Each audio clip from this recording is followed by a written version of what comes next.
929, Tanakh together, Genesis 21. There's a big difference between what a text says and how the text is used. In Judaism, the former is called the pshat, the simple or contextual meaning of the text. Not to mean that this pshat is static. That's one of the blessings of critical scholarship, is that it shows us that the pshat, back in the time when the text was written, may be different to the pshat that we read right now. That is perfectly okay. How we use the text we call midrash. Midrash comes from the verb to inquire. We are kind of like taking the verse and digging down, trying to fill out the information.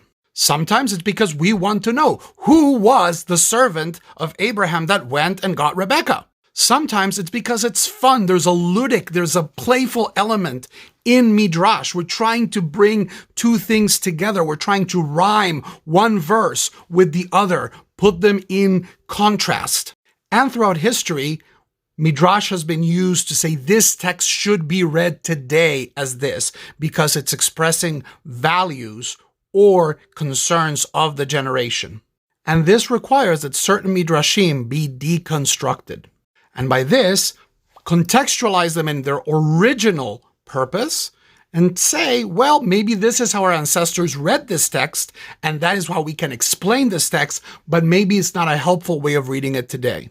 One of my favorite examples is in this chapter. Chapter 21, Isaac is born. There's a big celebration. He is circumcised. And then we see this. Sarah saw the son whom Hagar the Egyptian had born to Abraham playing. And she doesn't say his name. He doesn't say her name. Says, kick them out.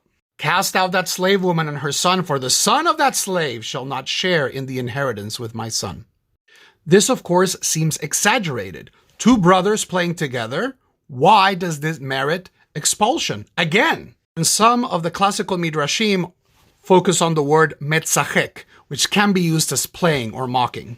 Rashi brings three classical midrashim in which the root of metzachek, tzadi chet kuf, is used in other contexts in the Tanakh to mean idolatry, murder, and sexual assault. And that, of course, paints Ishmael in a very different light. But it's a very different light that contradicts the pshat of the text, because he is a young child.